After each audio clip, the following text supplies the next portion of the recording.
Yeah, and Brian Kerr, you said that, look, the stuff that happens in this Nations League, really in the bigger picture, and for Gareth Southgate and the pressure he was under, it's kind of irrelevant was the word that you used. Do you still express that view now, given that things seem to have gone quite toxically bad tonight? Well, what it proves is that he doesn't have the depth of the squad that many people felt he had. A lot of people would have said, England have the loads of great players and they can challenge for the World Cup. I think the series of games proves that they don't have the depth in the squad. That's no goals except one penalty in 4 games. That's fairly stark by the standards of England or any international team. So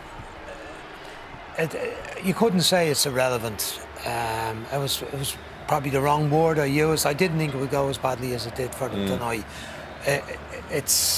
It's a short-term disaster for them. I think they can repair things before the World Cup. They've only got 2 games in the build-up to it, but they need a lot of players to be playing a lot better. Yeah. They probably only had 5 or 6 playing tonight who would start in the first match in the World Cup. Players need to be in better condition, and they've a bit of time to turn it around. A bit of a similar story from Hungary, though. Some of the stats we looked at before the game, happy not to have too much possession, but really, really effective on the counter-attack. Lethal, in fact, in that second half, Damien. Yeah, incredibly good. We spoke about how efficient they were, and they were really, really good tonight. England tried and toiled as much as they could, were never really applying enough pressure to look like getting back in it, and they look frail now. That's what when you look at this England over this window, they really do. I know Brian said there about strength. Do you think this is really wounding for England? Oh, I think it's hugely damaging. 6 months out from a World Cup.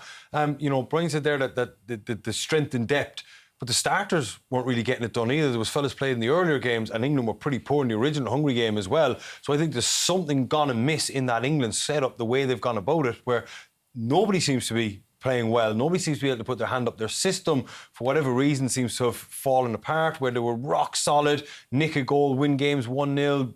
Worst case scenario, they draw 1-1. But now at the moment, there's no confidence. Harry Kane looks a pale figure of the England captain that he has shown over the years, and of course this season at Spurs as well.